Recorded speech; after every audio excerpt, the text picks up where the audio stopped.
guys, we just left off with chapter 2.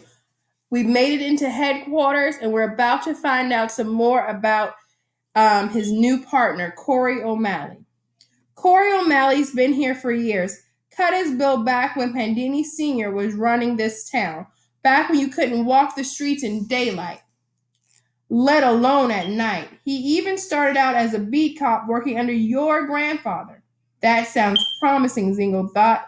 The old pro and the hotshot Ricky teaming up, busting some crime. O'Malley must be one tough guy if he was on the force when Zingle's grandfather was running the show. He wondered how many push-ups he could do. Oh, about that, Sergeant, said Zingle in a low tone. I'm kind of hoping we could keep the fact that I'm Lieutenant Daly's grandson more or less on the down low. You know what I mean? The sergeant smiled. Want to make it on your own, son? Not on Lieutenant Daly's coattails. Zingle shrugged a little embarrassed. Something like that. Sure thing, said the sergeant. Our little secret.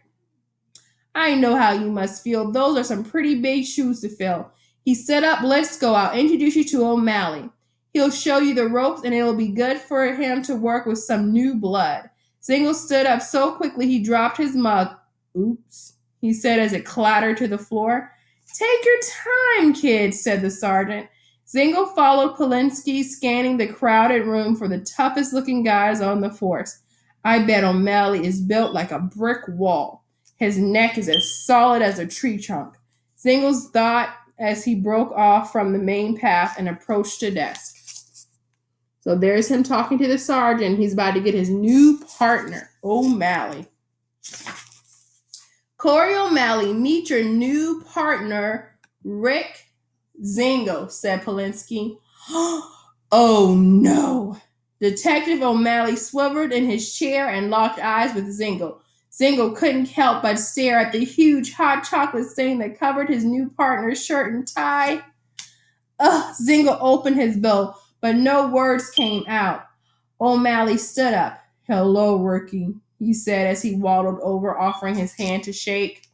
Zingle took it, standing dumbly. O'Malley gripped his hand so hard, Zingle thought it would snap right off. There was an empty desk across from O'Malley's. There's your station, he said, gesturing toward the recently vacated chair. Take a seat. Zingle finally found his tongue. Sorry again about your clothes. O'Malley laughed, but it sounded a little forced. I need to wash them eventually. He sat back down at his desk and turned on his computer. Zingle wanted to say something else, but didn't know what. Good luck, you two, Polinsky said and left. Zingle sat in the desk chair and gave it a test swivel. Smooth. He opened each drawer. None of them stuck. Sweet. He beat a little rhythm on his desktop, wondering what would happen next. Two other guys in plain clothes, probably the detectives, came up to O'Malley's desk and they glanced at Zingle with a combination of curiosity and unfriendliness, but their focus was on O'Malley, still typing on his computer, his back to them. Sure, gonna miss McGrath, won't you, O'Malley, said one. Yeah, 25 years on the force, said the other. Who are you going to lean on now?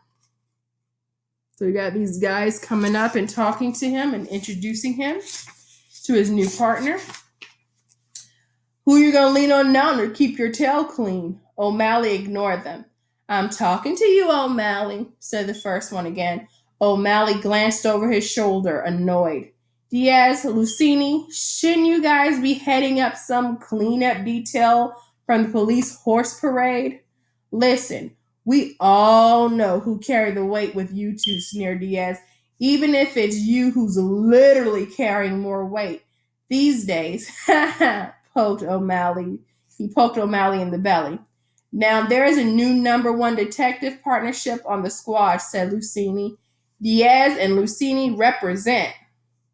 They shouted in unison as they high-fived, and they stood there looking very pleased at themselves. So we got ourselves a couple of bullies, and if you can get a good look at them. You see that?